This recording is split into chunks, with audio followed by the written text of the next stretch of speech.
Guys, I know, it's crazy. Another month has gone by and we are officially in April. I can't believe we are a quarter of the way through 2026, but we're here again. It is time for another wrap up. So, without further ado, let's get into all of the books that I read for the month of March.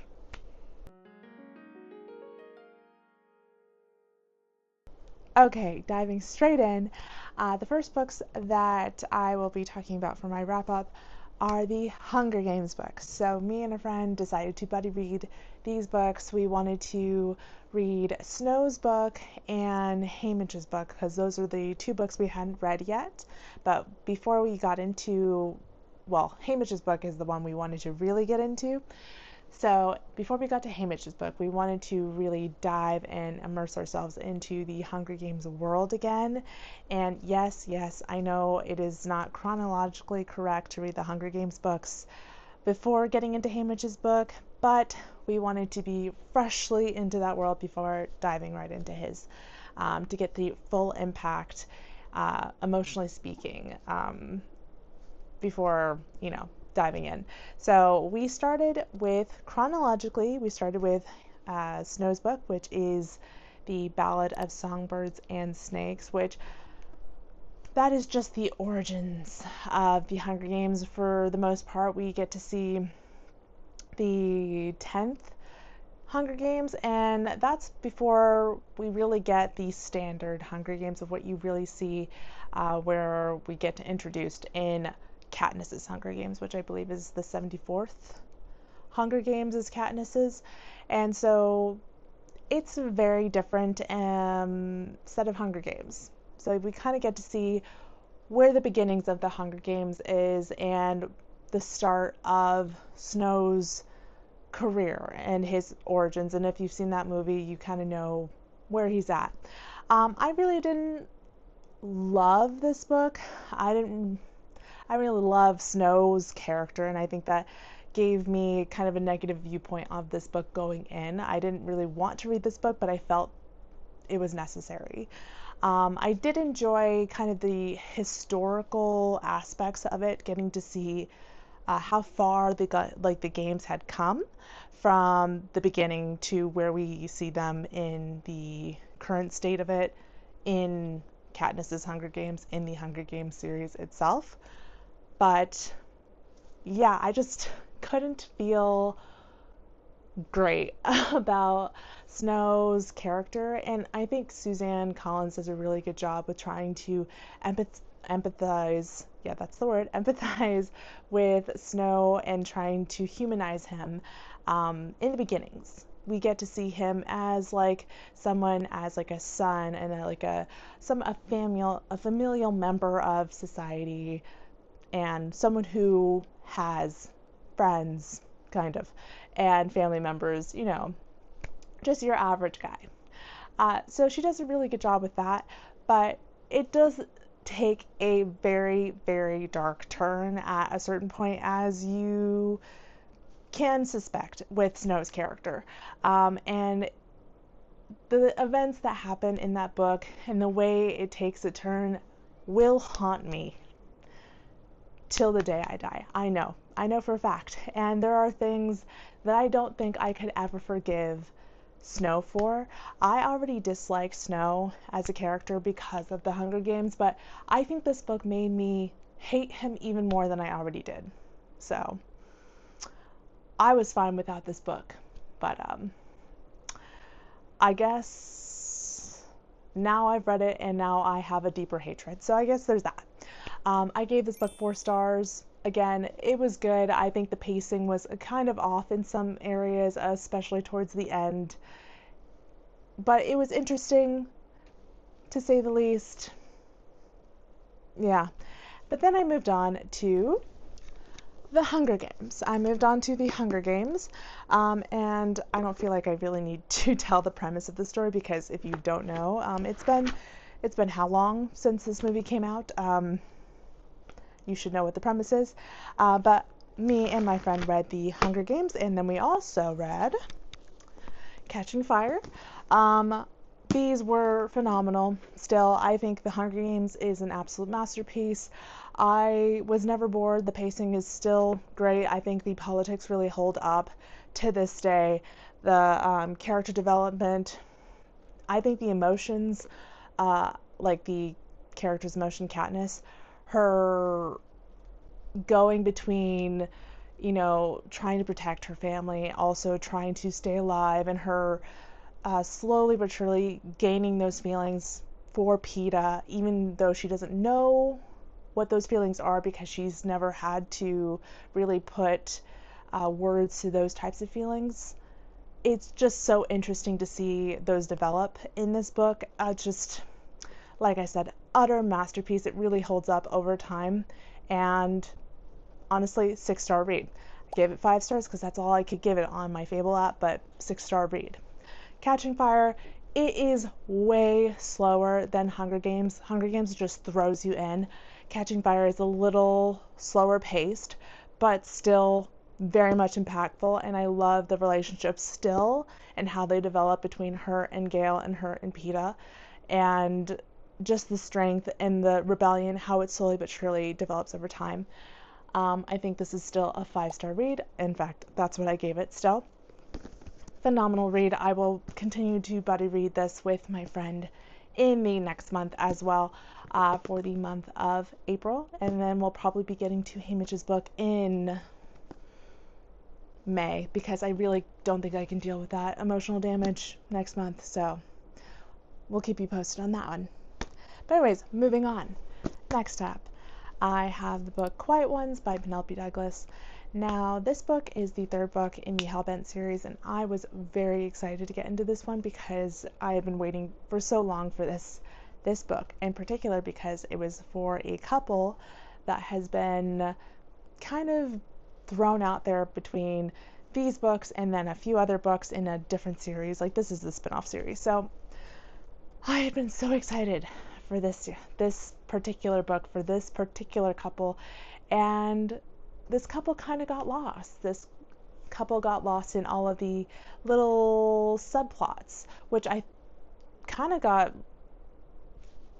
turned into plots. They should have been subplots, but the town's like mythology and the MMC's like backstory with his issues with the town overshadowed the romance of the plot itself, which it should have been focused mainly on the romance. And I don't mind like a good, thriller or like romance thriller or like mystery subplot, but like it can't overtake the romance when the romance is so highly anticipated for a particular book.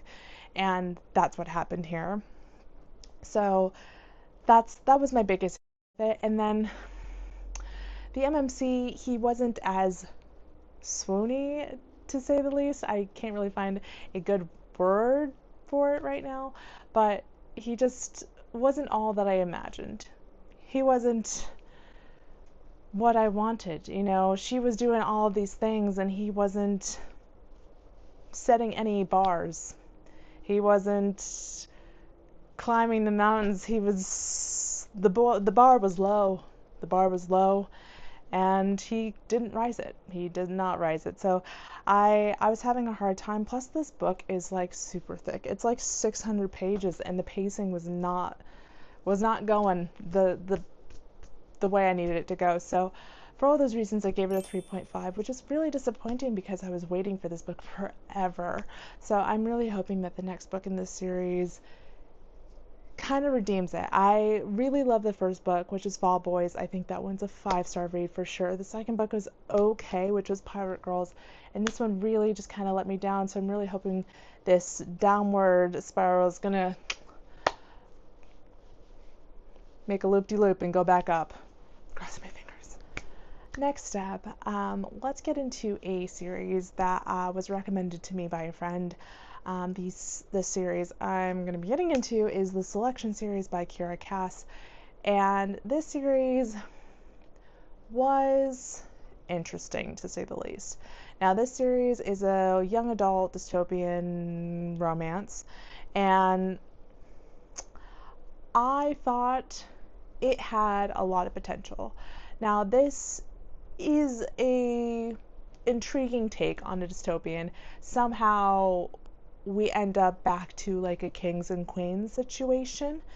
And the story is more like a bachelorette where they take a bunch of people from like the casts, which is kind of like districts in a way. It's like kind of like Hunger Games. So we have like a bunch of districts, but they call them casts. Um, they get like a lot of females from the cast. They choose about, I think, 30 of them, if I can remember correctly. And the prince has to choose of the 30 women who he wants to make the queen of their kingdom, essentially.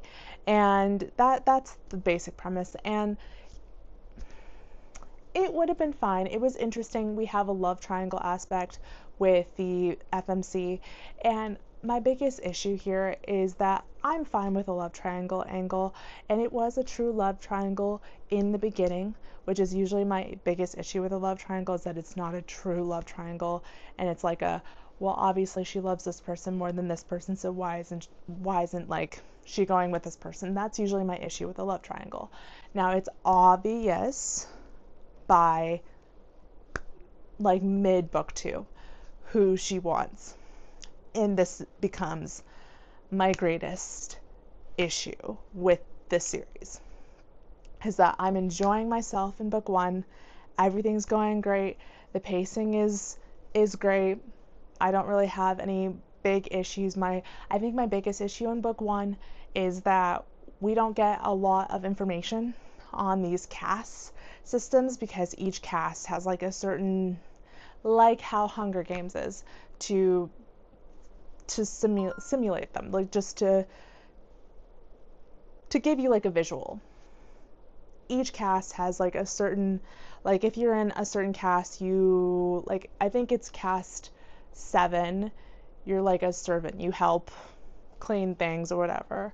If you're in like caste, I think 6, your job is mainly like creative, so you're singing or you're painting or whatever, so they don't really give us any details on these casts, and that I think was my biggest problem with book 1, is that we don't get the setup for the most part. So that was my biggest issue, was the world building. But overall, the story was interesting, pacing was good, the love triangle was solid.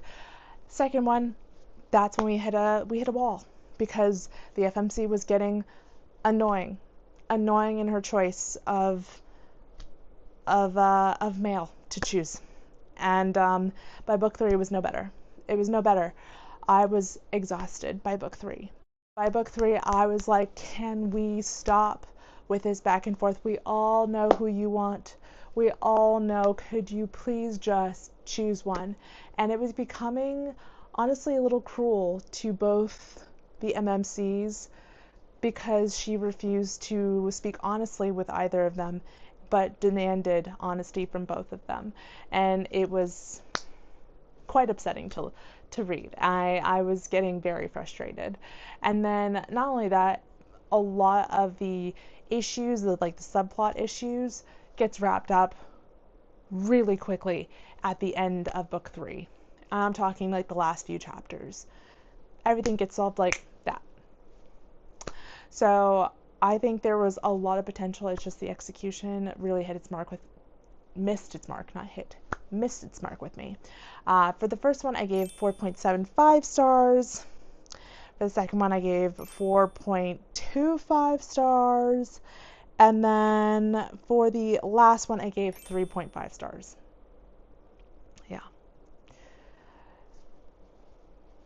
Yeah. All right. So, probably my most disappointing read for the month is Kiss of the Basilisk by Lindsay Strobe. Now, this book follows, well, the premise of this book really is a kingdom who basically sends available women to these snake shifters who are like known for being like really sexual beings. They just know what they're doing in the bedroom, and so these women are sent to these snakes to essentially be taught what to do in the bedroom. And then they get sent to the prince, and the prince chooses who he wants for a wife. So we follow one of the females, and she falls in love with the basilisk, but she also falls in love with the prince. And so it's like a love triangle situation again. But I did not love this book. For one, there was so much spice. And I like spice, and there would, like, I knew there was going to be a lot of smut in this book because of the premise, but like, there was an obscene amount, like, to the point where I was like, this is so unnecessary. Like, at one point, the FMC, after like an egregious amount of sex, is like, I'm in pain. Like, she literally, her physical body is in pain. Like, she cannot have sex anymore. And the snake shifter is like, we should stop. And she's like, feels rejected by him because she's like, he wants to stop. He doesn't want to hurt you. And she's like, no, let's keep going. Literally, why? Literally, why? I don't understand why. So, like, it was obscene. It just didn't make any sense to me. I hated every bit of it. And there's a point when the FMC makes a choice that is absolutely vile to me, in regards to the prince. And it hurts me to my very being. It hurts me by very being. It's such a hypocritical position to put the prince into, and I hated this choice, and it made me not want to continue the series at all. And I have the second book. I own the second book, and from that moment the FMC made that choice, I knew I didn't want to continue. I didn't like the FMC in her choices that she made at all. At all. She kept making choices, and I was like, And the pacing was not great, like I said. The obscene amount of sex in here, not great. Not great. And it was just so long. It was obscenely long. So, I gave this book, what did I give this book? 2.5 stars. I gave this book 2.5 stars, and honestly, it should have honestly been lower. I hated this book. To my very bones, I hated this book. And I don't know why people love it so much, but I guess that's why reading's so subjective. So anyone who loved this book, I love that for you. Just not for me. Alright, next up I have Fractured Freedom by Shane Rose. Now, this is a kind of a mixed bag. We have a age gap. We have a mafia mixed with like a CIA military operation situation. As there's a lot going on in here. I really couldn't give you the full premise here. But essentially we have a woman who had like a one-night stand with her brother's best friend, and then they part, and they don't leave on like the best of terms, but he's always had a kind of torch for her, and she kind of ghosts him, and their paths cross again in their adulthood, and he is trying to go after her again, and she's just not having it. So that's basically the premise. And my biggest issue with this book is the miscommunication. I am a stickler for a miscommunication trope being the driving force for a plot, because without the miscommunication, there is no plot. That is my biggest issue with miscommunication. Words. The miscommunication trope. When it's used. It can be used well, but in this case, it was used well enough in the beginning, but then it was overused to the point where it was frustrating. Overall, I thought it was okay. The pacing was a little slow. It did pick up a little bit towards the end. There was a little, I don't even have the words for it. There's some issues because the FMC, she is a twin, and so there's some issues within that, which I was like, I guess that like adds a layer that I found interesting.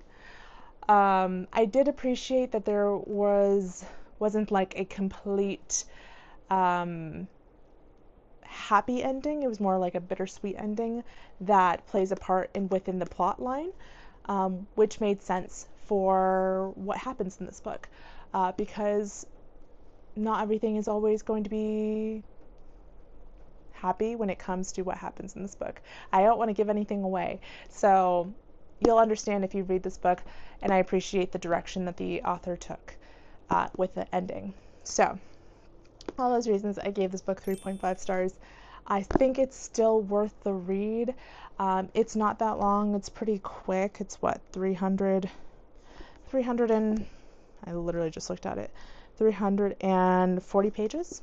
So not that long if you want like a quick read. There are some triggers in here, so just be warned there. But solid read. Nothing to write home about, but it's not bad. So there you go. All right, next up, this was actually my book club books pick for the month of March, and it is Catabasis by R.F. Kuang. Now, I had no high hopes, no low hopes. I had average size hopes, and those were dashed by probably, I'd say about the third of the book. So what we have here is a good case of going to hell. That was a good case.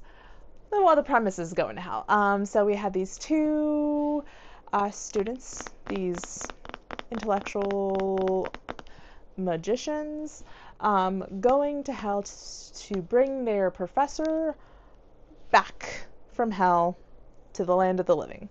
That is the premise of this book.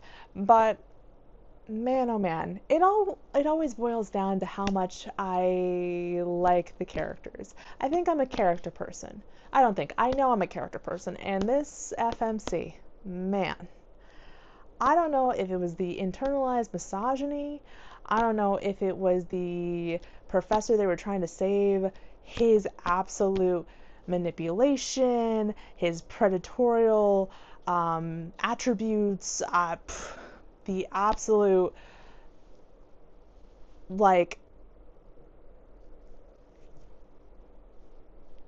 I don't even have the words for this FMC's like way of thinking. I could not get behind most of what was going down. I loved the MMC. The MMC in here, loved him. But everything else that was going down here, like, I couldn't understand the world building. And not because it was overtly hard to grasp, but I don't even think the author understood the world building. It didn't make any sense. Like, the things that she set out as,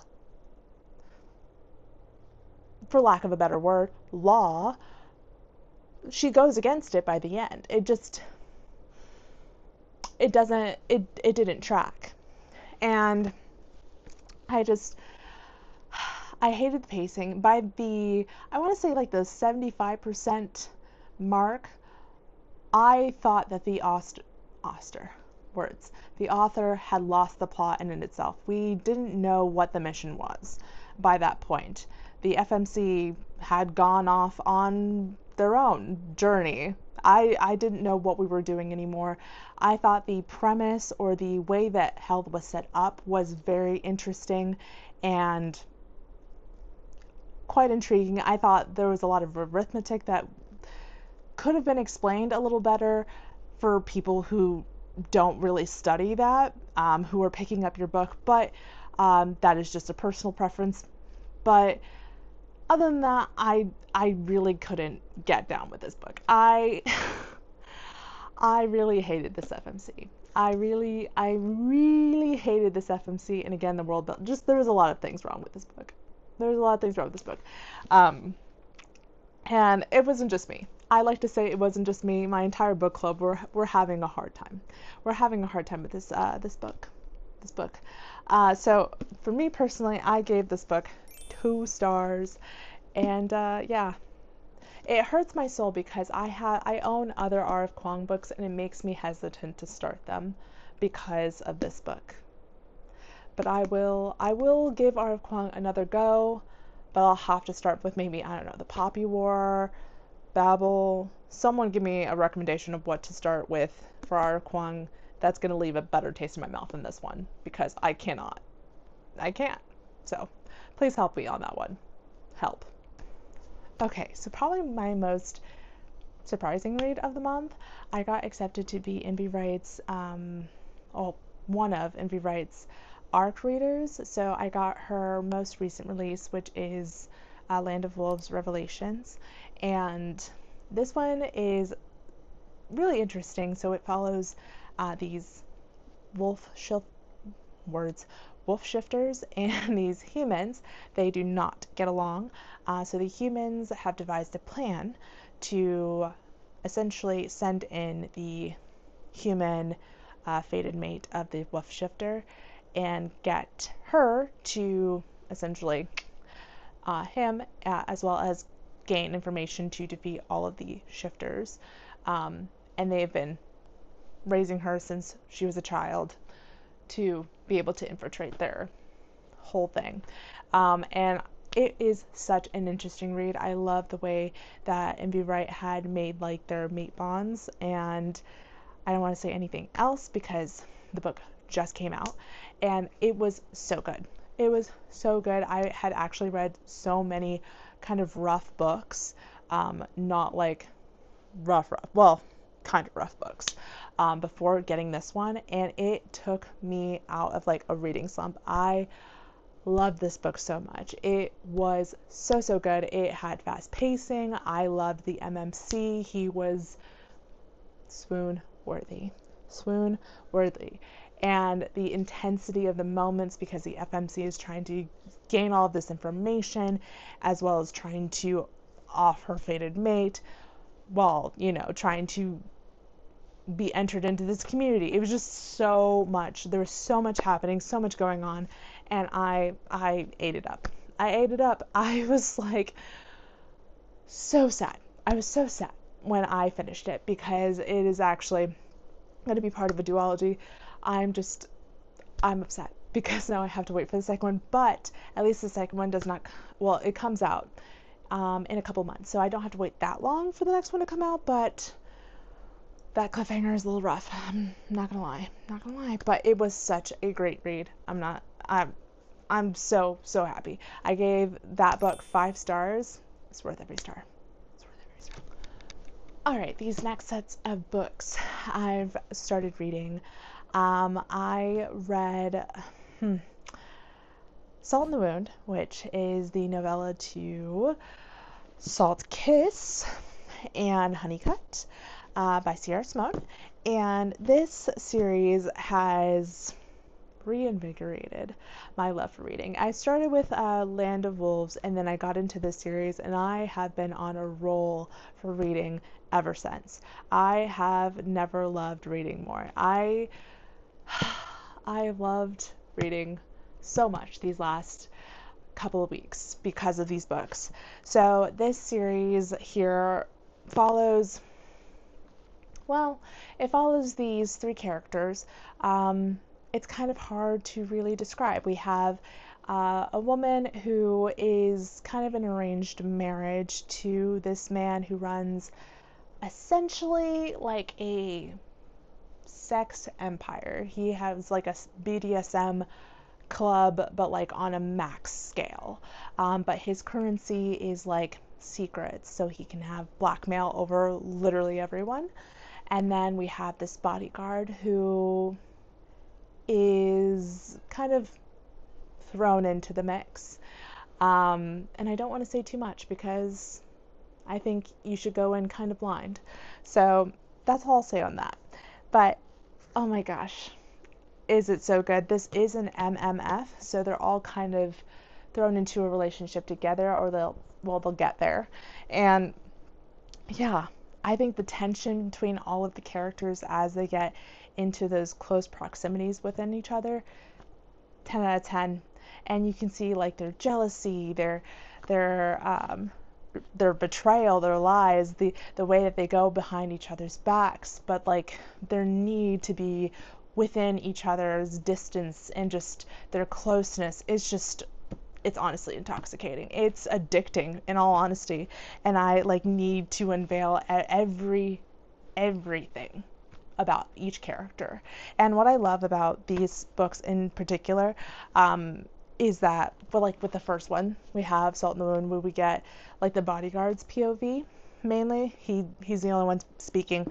And then Honeycut, we get mainly the FMC's POV, and then we get like a few of the bodyguards' POV.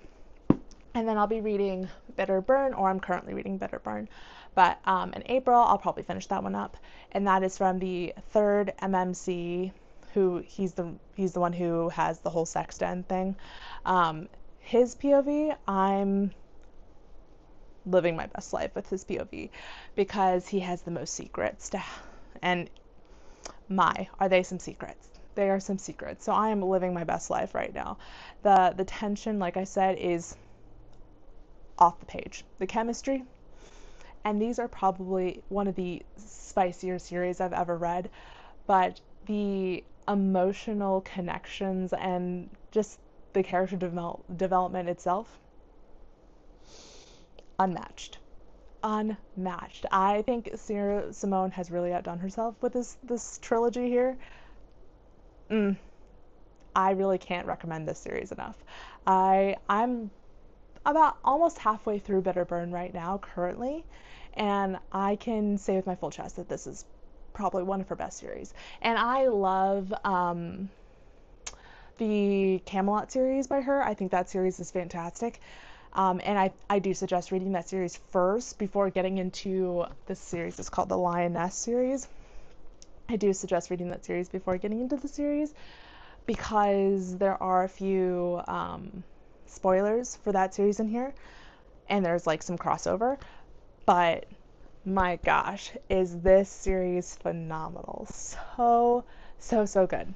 But as you can tell, I've given them pretty good ratings. I gave Salt in the Wound, which is again the novella, although I did read, I read Salt Kiss first, which I gave 5 stars, and then I read the novella, which is the prequel, which I'm happy I kind of read the novella first, because it allowed me to see Mark in a different light, which Mark is the owner of like the sex club thing. It allowed me to see him in a different light than he kind of exudes in Salt in the Wound, which you may want to read it the other way, whatever, what have you, but I like the order I read it in. But Salt in the Wound, I gave 4.75 stars, and I think it's because there's a few moments in there it's kind of cringe, I'm not gonna lie. And then Honeycut, I gave 4.5 stars, and it's mainly because there are a few moments in here that kind of lulled the pacings a little off. But with Bitter Burn, that I'm reading right now, I'm not counting here into this reading wrap up, but with Bitter Burn, no pacing issues. I'm eating that up. I'm eating it up. So yeah, this trilogy so far is phenomenal. But anyways, moving on to the final book.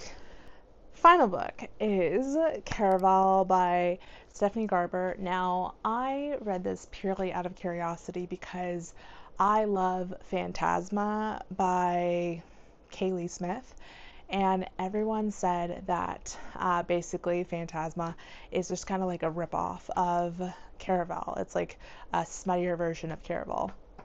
And I was like, okay, well, let me see what this one's about. Now, I will say that Caraval and Phantasma do have similarities, but their core stories are wildly different. So we do still have like a two-sister situation. And the sisters do go off and they go to this carnival to get this wish.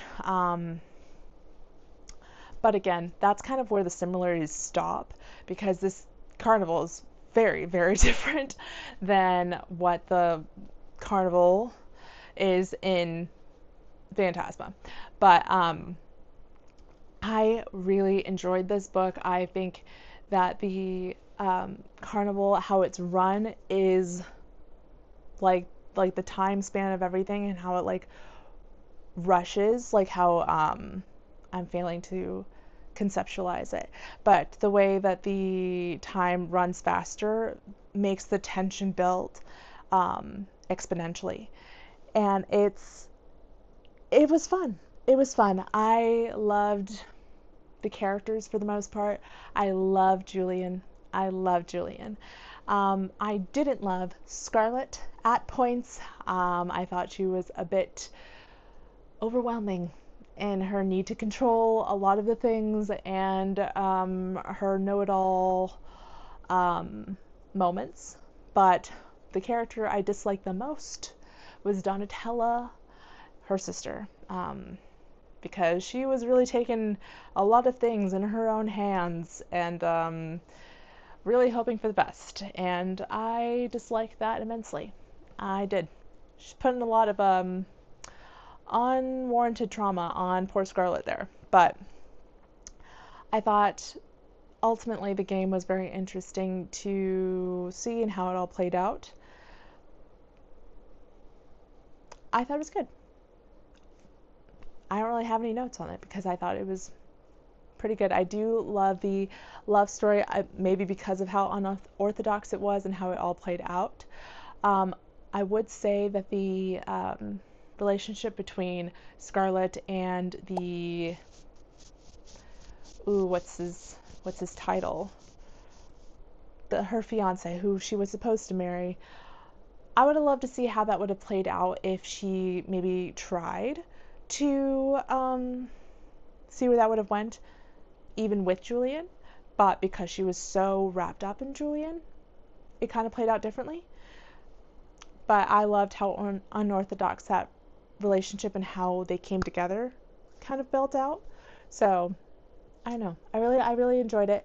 However, getting into the next book, which whenever I do get into the next book, I fear I may not love it as much because I just don't really love Donatella's character as much as I enjoyed Scarlett's character and her development over the span of the Caraval quizzing time games.